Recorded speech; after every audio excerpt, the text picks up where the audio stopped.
Bonjour les Tilous, c'est Payboy et aujourd'hui nous allons vous parler de la vie familiale au Japon et de sa dégradation à travers justement le cinéma de deux cinéastes, deux réalisateurs japonais. Alors tout le monde connaît le style de vie américain, des blondinés, pères qui travaillent dans les bureaux et qui rejoint le soir sa petite famille dans sa grande maison avec jardin, avec sa femme qui aura fait le ménage à la maison et leur aura cuisiné de bons petits plats le soir, avec ses deux petits enfants, garçons et filles, tout contents de s'amuser avec leur labrador. Occupation oblige, il y a aussi de cette idée dans le style de vie japonaise. Père salariman, se faisant respecter par son fils, la mère au fourneau et s'occupant de la maison, et l'enfant en uniforme en rentrant de l'école et se tenant droit. Seul le repas change, bol de riz, assis par terre, et non sur une table avec des chaises comme les Américains, et un bon burger. L'histoire a hélas depuis fort bien longtemps détérioré cette image parfaite de la vie de couple japonaise. Il y a eu bien sûr les révoltes des années 70, qui a fini avec l'unité de Red Army qui fut arrêtée dans un règlement de compte violent, mais bien sûr l'émancipation des femmes et l'évolution des mœurs peuvent aussi expliquer la destruction de ce qui semblait être une base saine sur laquelle se reposaient les mentalités japonaises et cherchaient tous à acquérir. Je considère que ce n'est pas à moi de juger si c'était bien avant ou après. Non, moi ce que je vais faire à travers cette vidéo, c'est de vous parler de justement la dégradation, la détérioration de cette image de la vie japonaise à travers deux cinéastes que j'adore et que j'idolâtre, Takashi Miike et Sonotion. Tous deux ont en commun cette folie et cette envie de sortir des concons, aussi bien mentales que logiques que nous nous sommes créés. Si Sonotion ne vous dit pour l'instant pas encore grand chose, et c'est bien dommage car c'est sûrement un des plus grands réalisateurs japonais actuels, Takashi Miike est reconnu pour être sûrement l'un des plus fous réalisateurs au monde. Avec son Dead or Alive et son plus long sniffage de coke de l'histoire du cinéma,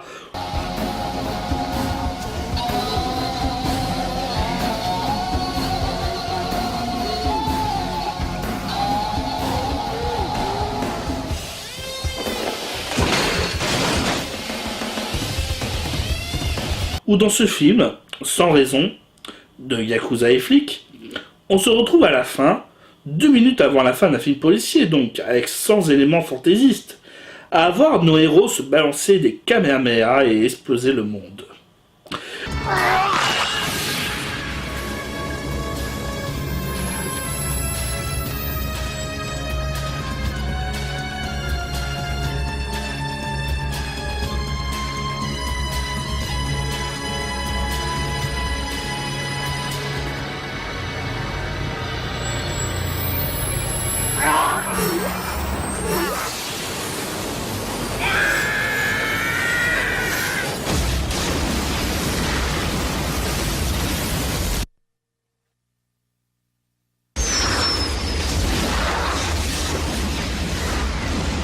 Ou alors de voir dans Gozu un Yakuza éclater contre une vitre un caniche car il croit que c'est un espion qui veut le tuer.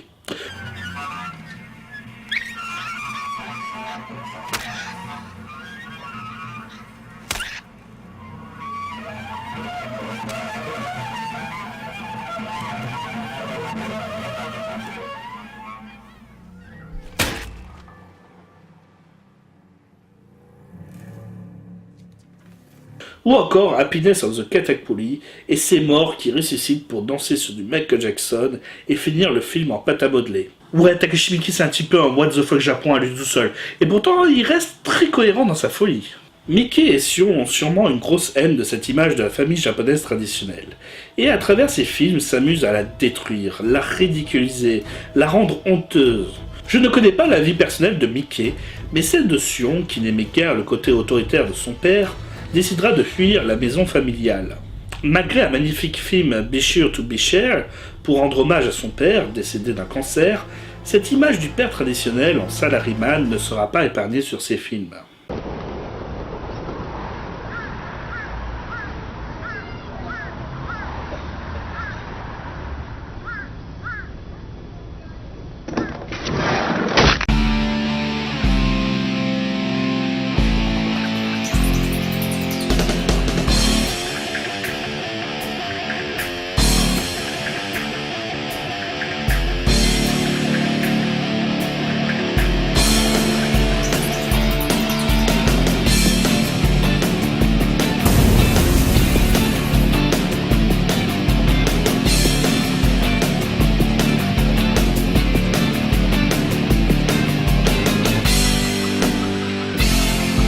Les mœurs évoluant, le père de famille ne fait maintenant plus preuve d'autorité. Il se sent perdu dans ce nouveau schéma et ne sait plus comment gérer ses enfants ou femmes qu'il voit finalement si peu à cause du travail. Ce sont des vrais inconnus pour lui. Et comment se faire respecter, même en gueulant, alors qu'on est finalement si peu présent pour sa propre famille? Sion décortique un père complètement apeuré, manipulé, cocufié dans sa trilogie de la haine qu'est Cold Fish, un film coup de poing, dont le final va complètement vous retourner. Si un jour vous décidez de regarder le film Cold Fish, je vous recommande de vous faire tout de suite après un film des bisounours, car son final véritablement percutant et malsain va vous pousser à carrément avoir envie de haïr l'espèce humaine. C'est un petit peu le même effet que m'avait fait la fin de Old Boy, mais en 10 000 fois pire. Et non pas par son côté gore, mais plus par tout ce que sous-entend le film à travers son final. D'ailleurs, sachez que ce Notion a fait un autre film carrément malsain et encore pire que Cold Fish avec Strange Circus et qui cette fois-ci parle de la pédophilie. C'est vous dire tout le programme du film. Et donc si vous regardez les deux films à la suite, je vous promets rien, mais je pense que vous aurez très envie de vous suicider. Mais ne parlons pas de Strange Circus, mais de la trilogie de la haine de Sion. Elle permet de s'amuser de cette vie traditionnelle japonaise à travers ces trois facteurs: mari, femme et les enfants. Si Cold Fish est donc la partie dédiée au père, qui au départ est un bienheureux vendeur de poissons, Sion le rend finalement si gentil et si naïf pour se faire respecter. Mais sa fille ne le respecte pas, car il ne vend pas du rêve, il se laisse faire, traîner sous la boue à chaque occasion, son magasin étant à la limite de la faillite comparé à son concurrent qui transforme un magasin de pêche comme un Apple Store. Sa femme, muette et qui semble être qu'un pantin, se retrouve à le tromper avec son concurrent, encore lui, qui la fait vibrer et lui fait l'amour de manière sauvage sans la respecter. Bah oui, le père, bien éduqué, traite sa femme avec respect, alors qu'elle, ce qu'elle demande, c'est qu'on la prend par derrière et l'insulte. Il n'est pas question, bien entendu, de donner une image simpliste de la femme, mais plutôt de montrer à quel point son mari ne la connaissait finalement si peu et ne connaissait pas ses envies. C'est même devenu un symbole de cette image ancestrale du couple, des études prouvant que les femmes japonaises ne font pas assez l'amour avec leur mari. Sion est certes obsédé, mais il comprend aussi que les femmes ont des besoins naturels à satisfaire, surtout en couple.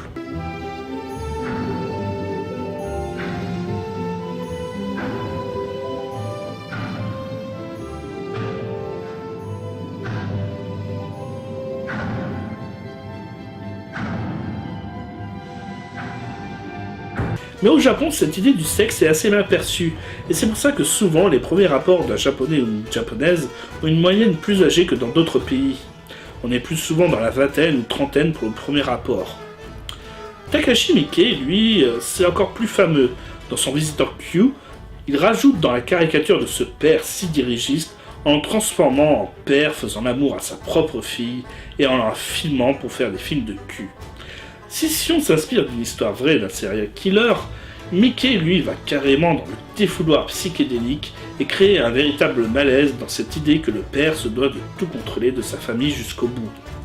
Pourtant, ce père ne fera pas mieux, car pendant qu'il sera en train de culbuter sa fille, il laissera son fils tabasser à mort sa mère.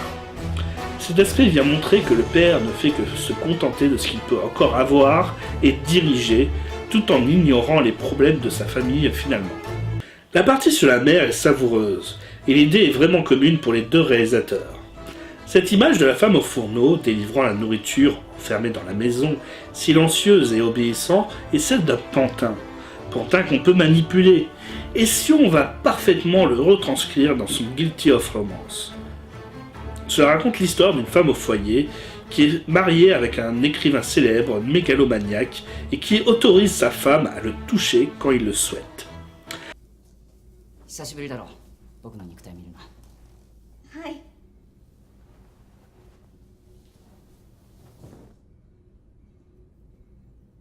どうだ前よりちょっとだらしなくなってるか。いえ。Le mari souhaitant que sa femme, lui, soit obéissante, respectant la propreté des lieux, mais aussi de l'admirer, de le déifier. Par pure curiosité et envie de s'émanciper, Elle va essayer de trouver un petit boulot de vendeuse d'aliments dans une supérette et elle va finir par se retrouver perpétuellement manipulée par d'autres hommes aussi autoritaires, mais aussi par une femme. Sa faiblesse de s'affirmer vont la conduire à devenir actrice de film X et enfin prostituée frustrée. Que cela soit son agent, mais aussi une amie prostituée, elle va suivre la voie de ses nouveaux amis qui la fascinent de par la transgression des règles et des limites qu'elle s'était fixées avec sa vie de mère au foyer frustrée. Mais jamais au grand jamais, elle comprendra que ce n'était pas ses besoins, mais l'admiration de vie des autres. La scène où elle rentre dans une chambre d'hôtel rejoint son amie prostituée qui se fait prendre par derrière, et un deuxième gars qui va justement la prendre et essayer de lui faire l'amour, et son ami lui conseille de se laisser faire alors qu'elle est contre.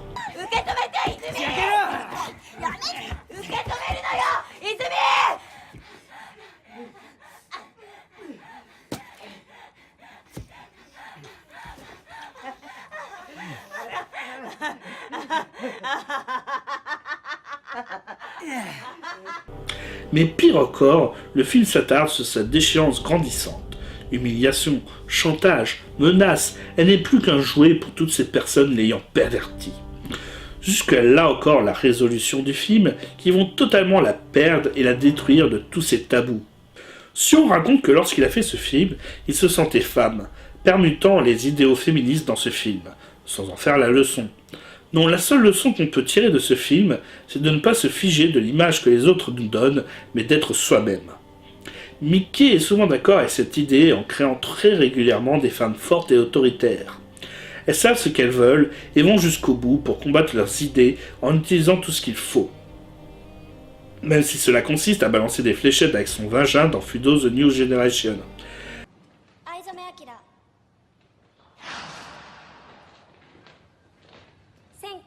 1976年4月1日生まれ、大阪府出身。暴行傷害等で補導、少年院2年3ヶ月。最初の犯罪は自宅寝室にて両親を殺害。未成年につき不起訴処分。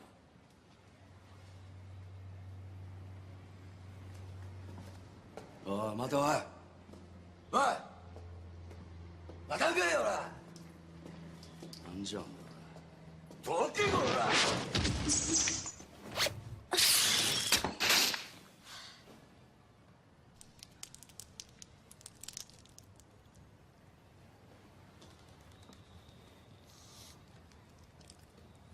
なんちおめえこれ En tout cas, elle reste le noyau, l'élément central pour la récomposition de la famille japonaise, surtout vue à travers la scène d'allaitement grotesque de Visitor Q. Après cette magnifique analyse sur le film de Sonotion et celle d'être soi-même, au final je viens de tout gâcher avec les angles de Takashi Miike et son côté porte-nawak. Et enfin les gamins, nos chères têtes blondes, enfin brunes et colorées pour certains. Bah là, bizarrement, les deux auteurs, s'ils leur donnent l'image de vrais révolutionnaires, ils vont aussi être l'image de l'avenir de notre monde. Love Exposure de Sion explore justement la richesse d'une jeunesse ayant encore son propre avenir à diriger. L'image métaphorique de la secte religion qui sont les parents qui dictent les leçons de conduite de certains personnages et le mal à combattre, à détruire, celle de vivre librement loin de cette image fixe, cette illusion qu'est la religion ou vie japonaise. Ce besoin aussi de refouler par ces tonnes de scènes de gens courant, criant, donnant cette impression de liberté et d'ouverture qu'ont les jeunes.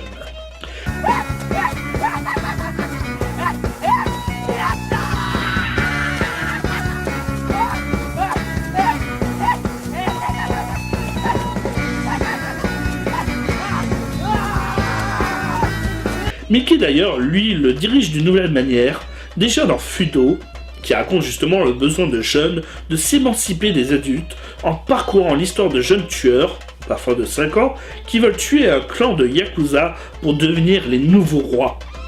Apportant donc cette idée, là encore, d'être l'avenir, avec des techniques de meurtre originales et comblant leurs faiblesses face à l'adulte, voire jouant de celle-ci en paraissant donc pure et honnête.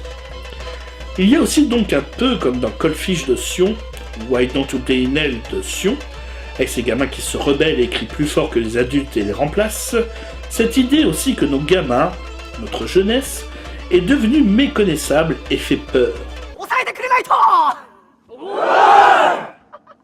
てか俺のプランは私にもプランがある。俺のプラン私のプランは俺のプラン私のプランは俺のプランだ C'est un concept qui a grandi depuis les années 70 avec le film L'Exorciste. Mais là encore, Mickey n'en fait pas pour autant toute une peur et haine envers ses enfants.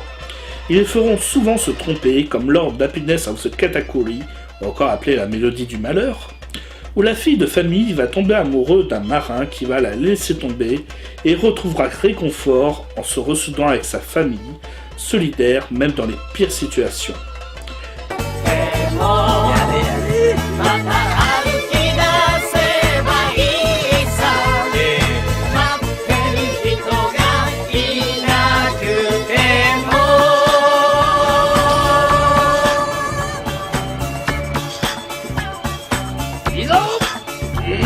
Et mieux encore, Mickey aborde aussi bien souvent le métissage, idée plus ou moins taboue au Japon, vu la peur de l'étranger des Japonais, et c'est pourtant dans The City of Lost Souls qu'on pourra donc savourer d'un couple brésilien-chinois pour jouer les rebelles au Japon. Bien entendu, d'autres films de Mickey ou Sion vont jouer le jeu, offrant des familles pures comme dans le magnifique Land of Hope, dont le sujet est avant tout l'après-Fukushima, et non pas cette notion de famille, mais qui pourtant finit là encore sur l'espérance de la jeunesse et la déchéance des adultes. Les deux réalisateurs, de par leur côté marginal, ont prouvé que leur vision de la famille et des membres la composant se trouvait être une réalité dans laquelle beaucoup de familles japonaises se sentent enfermées. L'évolution apportant sa réponse avec une natalité en baisse, alors qu'il en est la solution. Les femmes ne voulant plus s'inscrire dans cette mouvance de femmes au foyer, mais construisant leur carrière pour égaler les hommes. Et enfin, ces derniers de n'être plus que l'ombre d'eux-mêmes, ne sachant plus qui diriger. Cette image pessimiste du futur du Japon peut paraître effrayant, les gouvernements tentant de rétablir cette union mais échouant les uns après les autres. Et c'est en cela que la vision de ces deux cinéastes part d'une intention pure et honnête, de trouver non pas les solutions, mais d'inscrire une réalité qu'on tente de nier dans le cinéma japonais contemporain. Un véritable défouloir de justement parler de tous ces sujets un petit peu tabous, de tout le côté profond de la vie au Japon. Alors dites-moi ce qui vous plaît, débattez justement de ce sujet si vous avez vous aussi des articles et des opinions à vous faire par rapport à ça, par rapport à ces deux réalisateurs aussi, Takashi Miike et Tsunotion, que je vous recommande énormément, Tsunotion étant un de mes réalisateurs favoris avec Jonito. Et voilà, je vous souhaite donc une bonne journée, une bonne soirée, hein. On est sur internet, on ne sait jamais quand est-ce qu'on regarde ça, et j'espère que vous aurez aimé la vidéo et que vous serez content d'avoir vu cette vidéo. Donc voilà, je vous remercie beaucoup et je vous souhaite à une prochaine.